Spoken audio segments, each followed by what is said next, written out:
ఉన్న బంగారాన్ని విడిపించి ఆ రోజు ఆన్లైన్ రేటుకే మేము కొంటాం. Sharma gold company.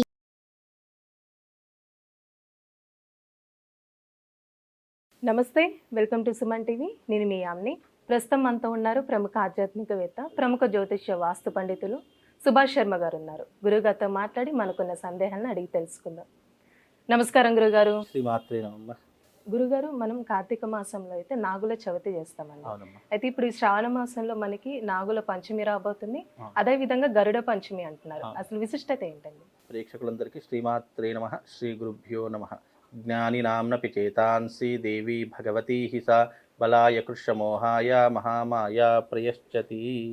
ఇక్కడ నాగుల చవితి కార్తీక మాసంలో చేసేటటువంటిది నాగుల చవితి, శ్రావణ మాసంలో వచ్చేటటువంటిది నాగపంచమి, అలాగే గరుడ పంచమి అని కూడా పిలుస్తారు. అదే ఇక్కడ గరుత్మంతుని యొక్క జన్మము ఎత్తడం కారణం చేత ఇక్కడ గరుడ పంచమి అని చెప్పడం జరిగింది. అయితే ఇక్కడ శ్రావణ మాసంలో వచ్చేటటువంటి అమావాస్య తర్వాత వచ్చేటటువంటి 5వ రోజు పంచమి అనిగా భావన చేసుకుంటాము. ఆ రోజు గరుత్మంతుని యొక్క ఆరాధన చేయాలి అని చెప్పేసి మనకు సనాతన ధర్మం తెలియజేసింది. అలాగే ఈ యొక్క నాగుల పంచమి అనేటటువంటిది విశిష్టత ఏంటంటే, శ్రావణ మాసంలో విశేషంగా ప్రతి ఒక్క దానికి కూడా సనాతన ధర్మంలో మనం అన్నింటినీ పూజించడానికి ఆధారంగా ఉన్నటువంటివే ఈ యొక్క సనాతన ధర్మంలో, హైందవ ధర్మంలో మనం ప్రతి దాన్ని పూజించడానికి ఒక అర్థం ఏంటి అంటే ఈ నాగపంచమి అంటే మనం విషంని కక్కేటటువంటి సర్పాలను కూడా పూజిస్తున్నాము అంటే హైందవ ధర్మంలో దానికి కూడా ఒక ప్రధానమైనటువంటి కారణం ఉందంటే మనకు నాగదేవతలు అని పిలువబడేటటువంటి ఏవైతే జాతి ఉందో దానికి మనం ప్రతికూలంగా ఇవన్నీ కూడా మనం చేసుకుంటాం. అంటే జాతకంలో ఎవరికైనా కాలసర్ప దోషాలు ఉన్నా కానీ, ఆశ్లేష నక్షత్రంలో పుట్టినటువంటి జాతకులు ఎవరైనా ఉన్నా కానీ, వాళ్ళకి ఏదైనా పూర్వజన్మ సుకృతము చేత ఏదైనా బంధ విమోచకాలు ఏదైనా ఉన్నాయి, నాగబంధంతో ఏదైనా బాధపడుతున్నారు, నాగదోషంతో ఏదైనా బాధపడుతున్నారు, ఆశ్లేష నక్షత్రంలో పుట్టినటువంటి వారు బాధపడుతున్నారంటే ఈ నాగపంచమి రోజున చేసుకోవాల్సినటువంటి ప్రత్యేకమైనటువంటి రెమెడీస్ కొన్ని ఉన్నాయి. అంటే ఒకవేళ ఈ దోషం ఉండడం వల్ల ఎలాంటి సమస్యలు అంటూ ఉంటాయండి వాళ్ళకి? అయితే ఇక్కడ నాగపంచమి రోజున ప్రత్యేకంగా నాగులను పూజించాలి అని చెప్పేసి చెప్పడం జరిగింది. నాగులను ఎవరు పూజించాలి అని అంటే గనక, జాతకంలో రాహు కేతువులు సర్పాలుగా మనము పూజిస్తూ వస్తాము. అంటే ఈ రెండు తల తోక, అంటే ఈ యొక్క క్షీరసాగర మథనం జరిగేటప్పుడు వీళ్ళిద్దరూ కూడా దేవతల యొక్క రూపం దాల్చిన తర్వాత వాళ్ళు అమృతాన్ని స్వీకరించిన తర్వాత వాళ్ళ చావు లేకుండా వరాన్ని పొందినటువంటి వారైనారు. దాని చేత విష్ణుమూర్తి ఏం చేశారు, సుదర్శన చక్రంతో వాళ్ళిద్దరిని ఖండించారు. ఖండించినా కానీ వాళ్ళ ప్రాణం పోలేదు, బికాజ్ వాళ్ళు అమృతం సేవించారు కాబట్టి వాళ్ళిద్దరు గ్రహాల రూపంగా ఛాయాగ్రహాలుగా మారిపోండి అని చెప్పేసి శాపం ఇచ్చారు. ఆ ఛాయాగ్రహాల యొక్క ప్రభావం చేతనే రాహు కేతు 2 గ్రహాల మధ్యలో మిగతా 7 గ్రహాలు బంధించబడి ఉంటే దానిని కాలసర్పదోషము అని అంటారు. అలాగే ఈ నాగుల పంచమి రోజున ఏం ఆచరించాలి అంటే, జాతకంలో ఎవరికైనా మేము చాలా చోట్లకు వెళ్ళామండి, నేను శ్రీకాళహస్తి వెళ్ళాను, నేను అలాగే నాసిక్ త్రయంబకేశ్వర్ వెళ్ళాను, అనేక చోట్ల వెళ్ళాను, నేను ఎన్ని పూజలు చేయించుకున్నా నాకు దానివల్ల ఎలాంటి రిజల్ట్ లేదు, అంటే నా జాతకంలో ఎలాంటి మార్పు లేదు, ఎక్కడ తీస్తే గొంగడి అక్కడే ఉంది అని అనుకున్నటువంటి వారికి ఇలాంటి ప్రత్యేకమైనటువంటి రోజులు కొన్ని వస్తాయి. అంటే తిథి వార నక్షత్ర ముహూర్త యోగ కరణాలతో కూడుకున్నటువంటి రోజులు కొన్ని ఉంటాయి. అవి చాలా బలాన్ని ఇచ్చేటటువంటి రోజులు, అంటే మనిషి జాతకాన్నే మార్చేటటువంటి రోజులు ఇలాంటి ప్రత్యేకమైనటువంటి రోజులు. అందుకే నాగపంచమి రోజున ఏం చేయాలి అంటే గనక, మానవులు పుట్టుకతోనే ఒక దిగ్బంధనంతో పుడతారు. దాన్ని ఏమంటారంటే సర్ప దిగ్బంధనము అని అంటారు. ఆ సర్ప దిగ్బంధనంలో పుట్టినటువంటి జాతకులకు ముఖ్యంగా తమ జీవిత కాలంలో వివాహం ఆలస్యం కావడం కానీ, లేదా వివాహం అయితే గనక విడాకులకు దారి తీయడం కానీ, సంతానం లేకపోవడం కానీ, సంతానం ఆలస్యం కావడం కానీ జరుగుతుంటాయి. ఆర్థిక పరమైనటువంటి ఇబ్బంది, ఎన్ని డబ్బులు సంపాదించినా నిలకడలేకపోవడము, వ్యాపారం ఎన్ని వ్యాపారాలు పెట్టినా అందులో ప్రతి దానిలో నష్టం రావడము అనేటటువంటిది జరుగుతూ ఉంటుంది.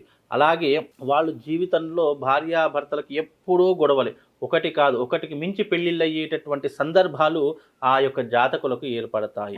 దోషం ఉన్నటువంటి వాళ్లకు ఆ సంబంధాలు అనేటటువంటి ఏర్పడుతూ ఉంటాయి. అలాగే స్త్రీ పురుషుల యొక్క కామత్వం అనేటటువంటి ఎక్కువగా ఉంటూ ఉంటుంది, అంటే ఈ సర్పబంధనంతో పుట్టినటువంటి జాతకులకు. అలాగే ఆశ్లేష నక్షత్రం కూడా సర్ప నక్షత్రము అని సూచించడం జరిగింది. ఆశ్లేష నక్షత్రంలో ఉన్నటువంటి వారు సంవత్సరంలో ఒకసారి నాగపంచమి రోజున ఆశ్లేష బలి పూజను గనక చేయించుకుంటే వాళ్ళకున్నటువంటి దిగ్బంధనాలన్నీ తొలగిపోతాయి, బంధనాలన్నీ తొలగిపోతాయి.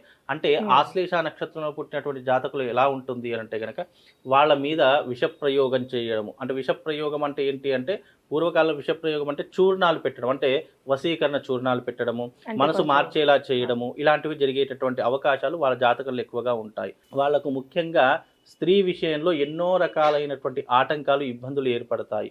అలాగే వాళ్ళు తొందరగా ఎవరైనా సరే వశీకరణం చేసుకునేటటువంటి ప్రయోగాలు ఎక్కువగా జరుగుతాయి. అలాగే వాళ్ళ జీవితంలో భార్యాభర్తల మధ్య కానివ్వండి, లేదా వాళ్ళ విషయంలో చీటికి మాటికి గొడవలు రావండి, కోర్టు కేసులు జరగడం కానీ ఇలాంటివి ఎక్కువగా జరుగుతాయి. వివాహం ఆలస్యం కావడం కానీ, సంతానం ఆలస్యం కావడం కానీ, వాళ్ళు చేసే ప్రతి పనిలో వ్యతిరేకత కానివ్వండి, ఆటంకాలు కానీ ఎక్కువగా జరుగుతాయి.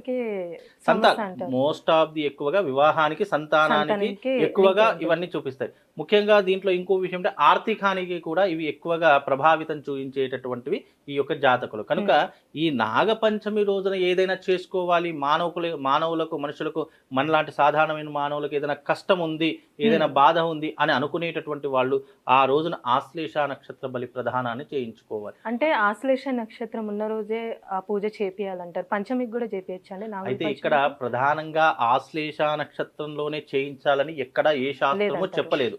లేదు, కాకపోతే ఆశ్లేష నక్షత్ర జన్మ నక్షత్రం కాబట్టి ఆ రోజున చేయించడం అనేటటువంటి ప్రధానంగా చెప్పడం జరిగిందే తప్ప తప్పకుండా మీరు ఆశ్లేష నక్షత్రంలోనే ఈ యొక్క ఆశ్లేష బలి చేయించుకోవాలి, లేదంటే మీకు ఫలితం రాదు అనేటటువంటిది ఎక్కడా లేదు. ఎప్పుడైనా చేయించుకోవచ్చు.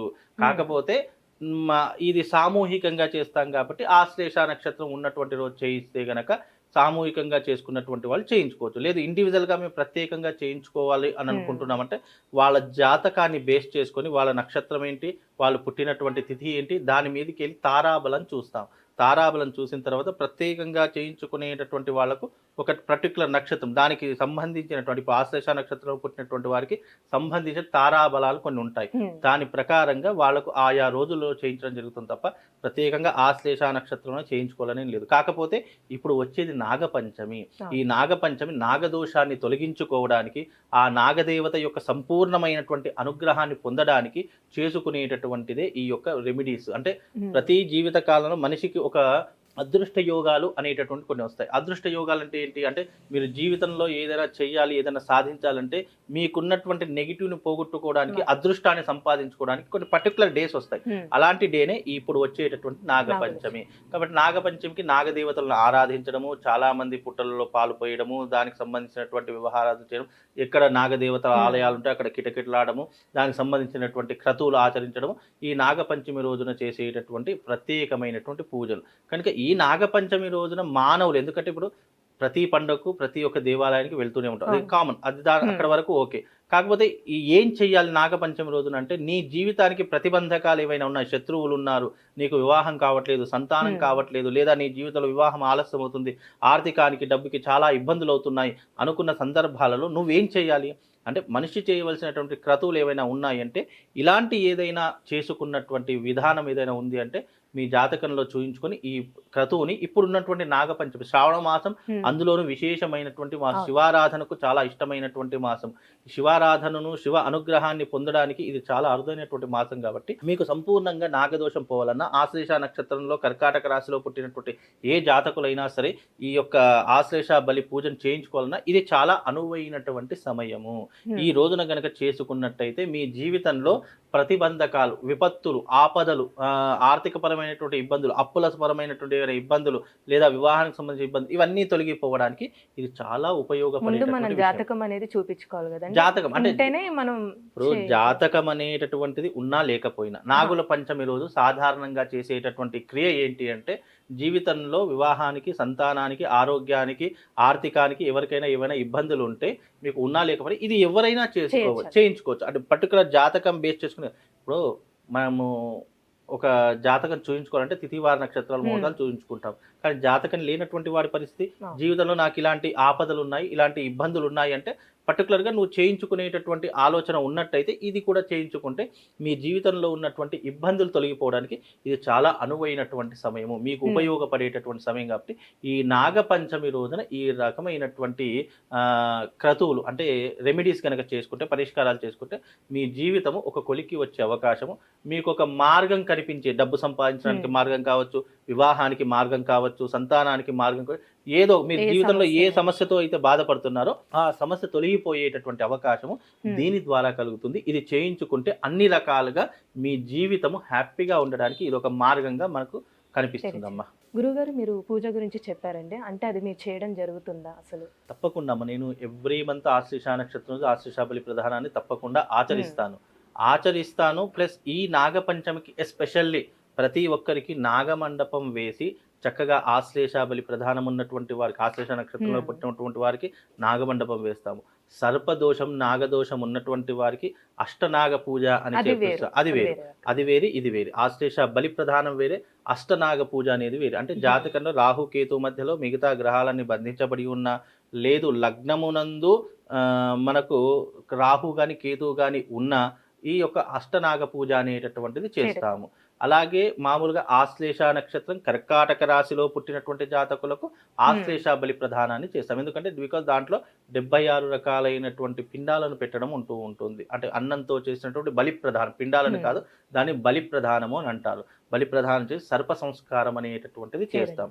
సర్ప సంస్కారం అంటే చాలా మంది పామును తెచ్చేసి అగ్నిలో ఆహుతి వేయాలి, లేదు అంటే సర్పానికి సంబంధించినటువంటిది మనం పూజ చేయాలంటే, ఇక్కడ సర్ప సంస్కారం మీన్స్ ఆశ్లేష బలి సంస్కారం అంటే ఏంటి, క్రియ అంటే చేయించేటటువంటి పద్ధతి. ఆ రోజున చేయించిన తర్వాత పాము వదిలినటువంటి కుబుసం ఉంటుంది, ఆ కుబుసానికి షోడశోపచార పూజ చేసేసి అది దహన సంస్కారం చేస్తాం. అది సర్ప సంస్కారము. అంటే మనం ప్రత్యక్షంగా సర్పాన్ని పూజించి అది దహన సంస్కారం చేయాలంటే అది పాపంతో సమానం. కానీ అది వదిలినటువంటి కుబుసం ఏదైతే ఉంటుందో, దాని చర్మం ఏదైతే ఉంటుందో లేయర్, అది మనం దానికి షోడశోపచార పూజ చేసి అది పూర్ణాహుతిలో సమర్పిస్తే సర్వ సంస్కారం అయిపోతుంది. అలాగే ఇక్కడ మనకు ఆశ్లేష బలి ప్రధానం కూడా అయిపోతుంది. ఇది మీకు ఎక్కడ కుక్కి సుబ్రహ్మణ్య స్వామిలో కూడా ఇలాంటి పద్ధతి చేయరు. ఇది తంత్రశాస్త్రంలో ఉన్నటువంటి పద్ధతి. తంత్రశాస్త్రము మనుషులకు ప్రత్యక్షంగా కాకుండా పరోక్షంగా కూడా వాళ్లకు తొందరగా రిజల్ట్ ఇచ్చేటటువంటి, తొందరగా ఫలితాన్ని అందించేటటువంటి తంత్రశాస్త్ర విధానంలో ఇది చాలా రహస్యం. మీకు ఇక్కడ కుబుసం వేయాలి, కుబుసం వేస్తే సర్ప సంస్కారం ఇక్కడ ఎక్కడ కూడా మీకు చెప్పబడడం లేదు. కాకపోతే తంత్రశాస్త్రం నుండి రహస్యమైనటువంటి తంత్రము. ఇలా చేస్తే తప్పకుండా మీకు ఉన్నటువంటి ఏ దోషమైనా సరే తొలగిపోతుంది అని చెప్పేటటువంటి తంత్రశాస్త్రం యొక్క మహత్యం. పూజ అనేది ఎక్కడ చేయడం జరుగుతుంది? ఇది నేను సైనిక్పూర్ లో సత్యనారాయణ స్వామి టెంపుల్ ఉంటుందమ్మా, ఆ టెంపుల్లో నిర్వహించడం జరుగుతుంది. ప్రత్యేకంగా ఇది చేయించుకోవాలంటే ముందుగానే రిజిస్ట్రేషన్ చేసుకోవాలి. మేము రేపు చేసుకుంటాం, ఈ రోజు రిజిస్ట్రేషన్ చేసుకుంటామంటే మాకు సమయం సరిపోదు. మినిమం ఒక 15 days ముందైనా సరే దీనికి తప్పకుండా రిజిస్ట్రేషన్ చేసుకొని మాకు సంప్రదిస్తేనే అప్పుడు వాళ్ళకి కావాల్సినటువంటి అరేంజ్మెంట్స్ అనేటట్టు మేము చేయగలుగుతాము. లేదు మాకు అదే రోజు చేయిస్తాము, లేదు ముందు రోజు వస్తామండి అన్నట్టు కుదరదు. మినిమం 15 days ముందుగానే బుకింగ్ చేసుకోవాలి, అయితేనే మీకు ఇది చేయించుకోవడానికి అవకాశం అనేది కల్పిస్తామమ్మా. చాలా చక్కగా తెలియజేశారు గురుగారు, ధన్యవాదాలు. శ్రీమాత్రి. సుమన్ టీవీలో మీ పర్సనల్ అండ్ బిజినెస్ ప్రమోషన్స్ కోసం కింది నెంబర్కి కాంటాక్ట్ చేయండి.